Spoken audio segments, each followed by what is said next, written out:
Et c'est un honneur de recevoir ce matin l'un de nos plus grands comédiens. Bonjour Jacques Weber. Bonjour. Merci beaucoup Ça commence d'être très là. fort. Ah bah oui, mais c'est vrai que c'est un honneur. Vous allez nous présenter une pièce. Il en dit ça à plus, tous les comédiens qui viennent. tous les grands comédiens qui viennent. Et il n'y en a pas tant que ça. Hein. Une pièce formidable signée Pascal Rambert. Ça s'appelle Rangé. On va en parler dans un instant. Mais d'abord, on va dresser votre portrait sonore. Quelques petits sons pour mieux vous connaître. Jacques Weber, voici le premier. Ne serais-tu point homme à aller faire courir le bruit que j'ai chez moi de l'argent caché? Vous avez de l'argent caché? Non, coquin! Dis pas ça! Oh, je demande si malicieusement tu n'irais pas faire courir le bruit que j'en ai. Que nous importe que vous en ayez ou que vous en ayez pas, si c'est pour nous la même chose. Fais le raisonneur. Je te baillerai de ce raisonnement-ci par les oreilles. Sors d'ici encore une fois. Eh ben, je sors. Extrait de L'Avare, joué à la Comédie Française avec Laurent Stocker. Hein, Laurent, voilà, hein. c'est lui. Je me disais, c'est pas moi. non.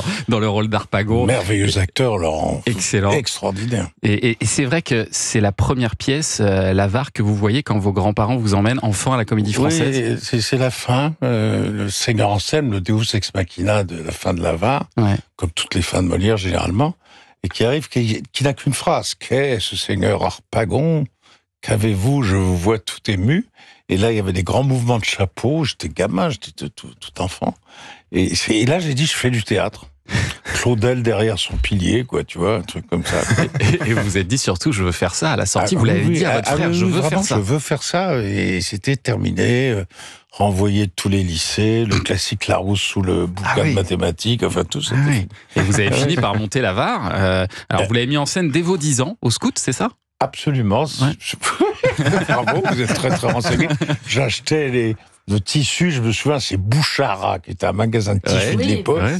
Voilà, Ouais, pour bien faire sûr, les costumes, avec ma Vous-même. grand-mère et moi-même, pour coudre, c'était compliqué.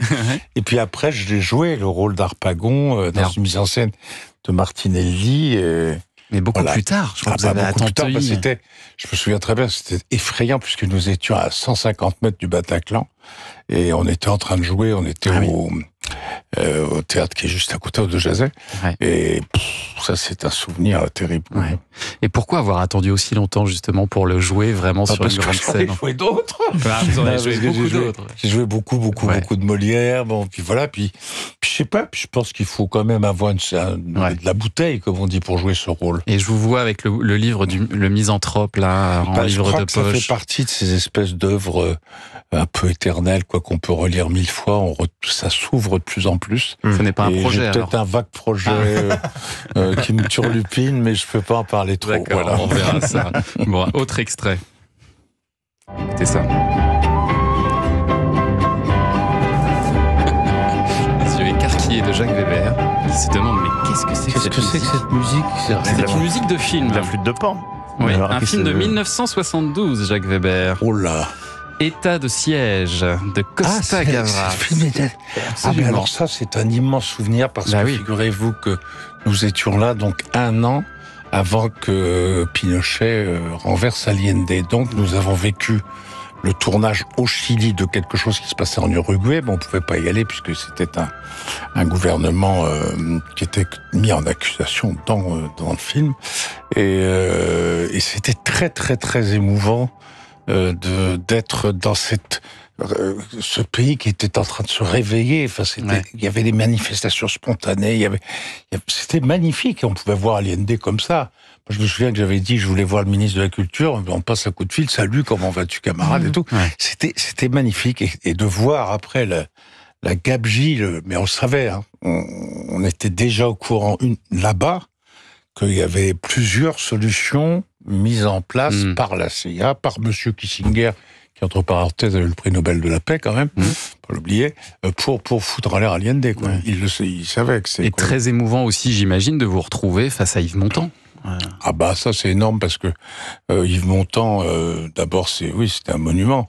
Et puis j'ai eu la chance inouïe par leur fille, par tout ça, de connaître assez bien Simone Signoret. Et c'est pour moi une des rencontres les plus belles que j'ai vues. Ouais.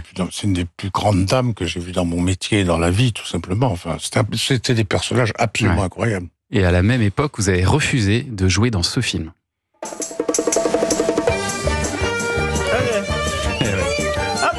Comme a dit Rabbi une femme Jacob. qui était très célèbre dans son métier, qui était Margot Capelier, vous savez, c'était un casting woman. Ouais. C'est une vieille dame qui a une cigarette comme ça. C'était la grande Casteuse. prêtresse de Dominique Besnéard. Ah oui. Et je me souviens, elle m'avait donc proposé le rôle du président, enfin le rôle que jouait Claude Giraud aux côtés de De Funès. D'accord. On jouait avec De Funès et puis Gérard Houry, c'était Comment on peut le refuser maître ça? de la comédie. Mais parce que j'étais très engagé politiquement à l'époque, j'étais un enfant de 68, Ouais. et alors, comme un con, je dis non, je n'aime pas ce cinéma, c'est vraiment tout ce qu'il y a de plus odieux, cinéma bourgeois, capitaliste, Ah oui, d'accord. toutes les choses Aïe, aïe, aïe. légèrement excessives qu'on pouvait dire à l'époque. Et elle me dit, je sais pas si c'est un film de bourgeois, en tout cas, toi, t'es un vrai con. Et franchement, elle avait pas tort. Elle avait pas C'était tort. une erreur Ouais. considérable. Et j'aurais eu la chance de jouer avec ce monstre Ah absolu. Et puis dans un film qui est quand même Bon, qui a un petit peu rigoureusement marché drôle. quand même. Qui reste, Puis qui a un hein. petit peu Oui, marché. alors, quand même. marché ou pas, ça, à la limite, bon, c'est tant Mais mieux. qui est très réussi, Mais oui. quand même, Ouais, La ouais, Grande c'est- Vadrouille, Rabbi Jacob, Le Cornillon, tout ça, c'est quand même des chefs-d'œuvre dans un style évidemment. de film donné, quoi. Allez, on va se retrouver dans un instant, Jacques Weber, pour parler de votre seul en scène Rangée. C'est au Théâtre des Bouffes Parisiens jusqu'au 29 juin. On en parle dans 2 minutes sur Europe 1. Culture Média. 9h30, 11h sur